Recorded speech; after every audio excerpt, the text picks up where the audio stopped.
Nice. All right. Yeah, so let's start with that account. If you could share your screen and I'll kind of walk you through it. It's not super hard, it's just a little bit tedious. Right. Let's log out.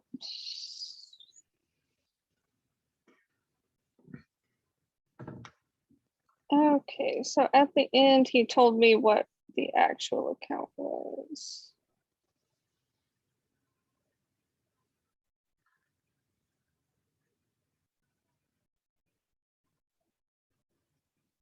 Yeah, so this one. Cool. So, yeah, I sent you that screenshot so you could see like over in the like right zone that, Mm-hmm. the like start and end year. So you can see Mm-hmm. that they have 2 years open. Um, you can have 3 years open at once. It'll give you that like warning when you log on to your account saying like 3 years are open at once, like please close 1 year. But you can just exit out of that and keep that open. A lot of bookkeepers go in and like if there's mistakes in past years, they'll like keep it open for kind of a while. So I don't encourage it, but as long as you let them know that after they're done making all the corrections to just close the year, they'll be good to go. Cool. So let's start with making sure that you go into an admin's account for them. Nice. All right, so you're going to go to accounting, general ledger. And then what you're going to do is you're going to go date from, you're going to go 1/1/2019 for the date from and the date to.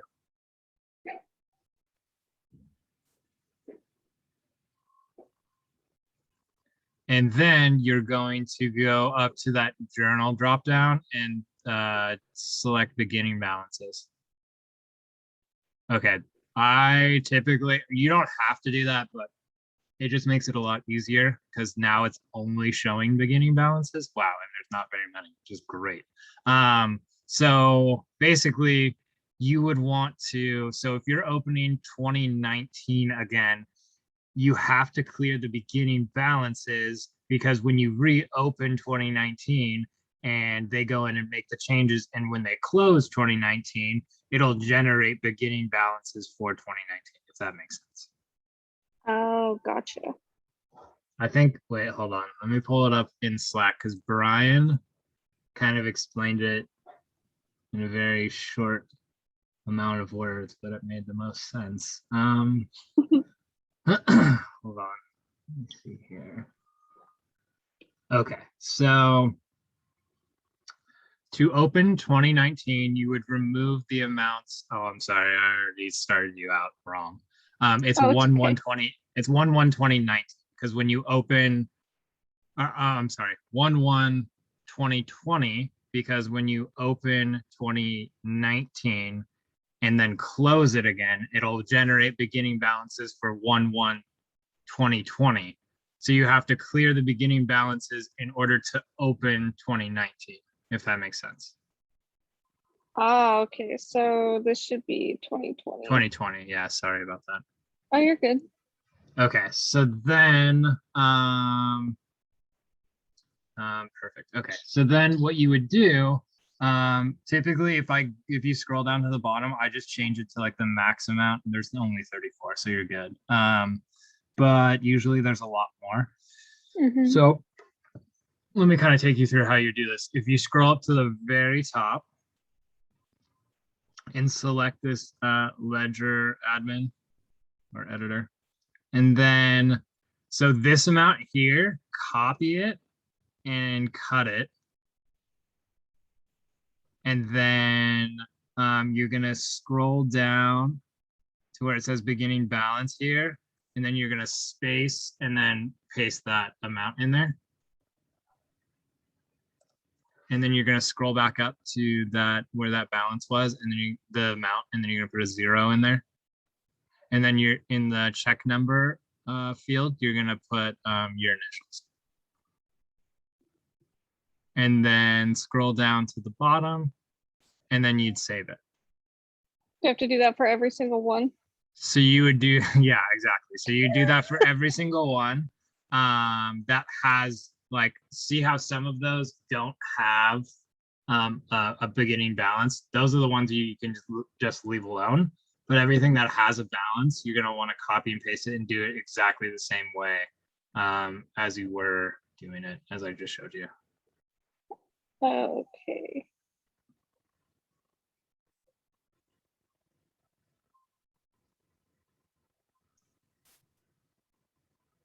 Did I miss something? No, That's and then right. Okay. you're gonna put a 0 in the amount. Yeah, and then you're good to go, and then save it. Because there's two ways to go about this, right? So you can do it this way, which is the recommended way, or you can just delete those beginning balances because they're going to restart once you close 2019. It'll have beginning balances for 2020. So they'll generate, and that's usually like what like Brian or Lily would do. This is just in case you make any sort of mistake, you can go back and like reference these numbers because they're only in the description, right? Right.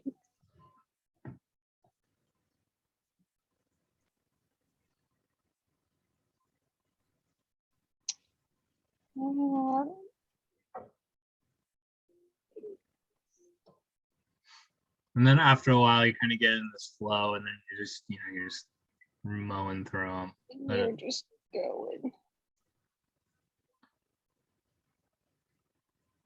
Have you done very many of these? Oh my God, it was such an issue when I first started. Oh well, where'd you go? Oh, there we go.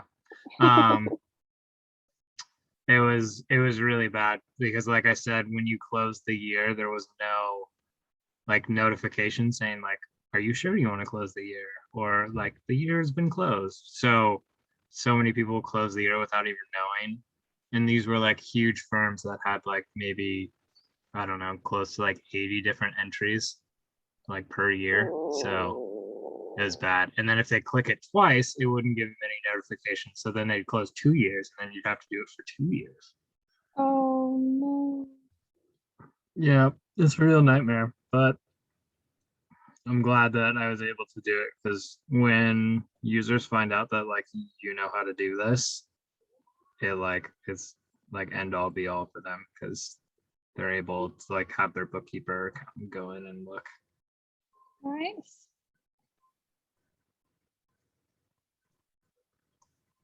What?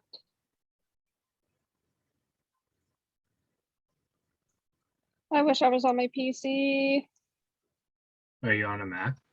I'm on my, yeah. I've been working from bed lately because my back has been hurting. Bummer. And it has its pros and cons. I just went to so for some reason, like the past like 2 times I went to the chiropractor, I have hurt more than I have felt better.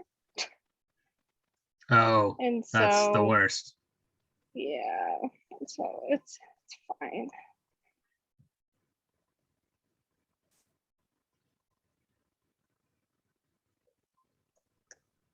Ooh. But yeah, because like usually like for the past couple of days, or like my regime that I've been getting in is like Mhm. I'll work from bed like the first like 4 hours, and then after lunch I will go to my desk. Oh, did I put HL in one of them? Yeah, you did. But I didn't want to say anything because I didn't want to be that guy. But it's fine. Eh, It kind of like it's mends in fine. Right. It's fine. We're fine. Everything's fine. there. Yeah, I feel that. I answer emails in bed for the first like hour. Yeah, because I'm like, you know what? It's fine. Oh, So if you don't put a 0 in that amount field, it yeah, won't it'll revert back to that original number. that's good. Good to know.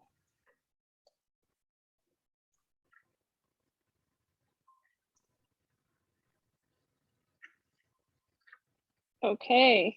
Nice. All right, so sign back out of his account. And then find him on admin again.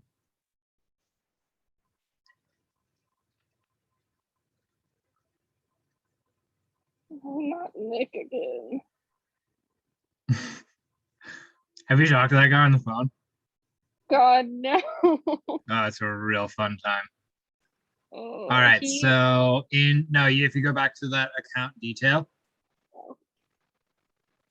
Okay, so now you would change that fiscal year, that start date to 1/1/2019.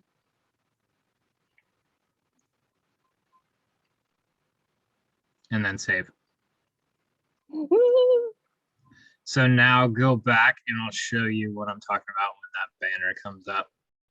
So if you log into his account, why isn't it coming up? Oh no. Usually it says like you can't have 3 years open at once. Go to accounting, open the year or close the year. All right, well. Oh, because he only had 1 year open. Oh, you can have 2 years open. 3 years you technically can also have open, but it'll give you that that warning. Gotcha. So that's why those 2 notifications are new, because there wasn't anything before and it was a true nightmare. Oh gosh. So that's it. And then you can tell them when they're done adjusting their books in 2019 to close 2019 with that, they'll close the year, close the 2019 accounting year. But again, if they want to keep it open, they can. Just because they only have 1 year open to start with, so now they have 2 and you can have 2 at a time. Cool. So however you want to do it, but I usually tell users to close the accounting year so they, in case somebody in their firm goes back and like backdates something or does something weird. So yeah, you can kind of run with it however you'd like. Okay, cool. So I feel like the most confusing part was the beginning. So you need to have the GL dated to so the year after. Right. So okay, so if you're opening 2019, you would want to remove the beginning balances for 2020, because when you close 2019, it'll generate a whole new set of beginning balances for 2020. Gotcha. Okay, that makes sense. Cool. Do you have any other questions? I know that's kind of a pain, but it's a very valuable skill to know. No, that was pretty easy, honestly. I thought it was going to be a lot harder, but it is tedious. It gets super gnarly when you have firms that are big and that have like 400, 500 different accounts. Yeah. And you have to close all of them for like 1 year, and it's all super confusing because there's positives and negatives, right? So those positives and negative numbers, they like after doing like 40 of them, it kind of gets confusing because you want to make sure that you're doing them correctly, and then you like see all these negative signs, whatever. Like, but what? Just as long as you like literally follow that, you're good to go. Cool.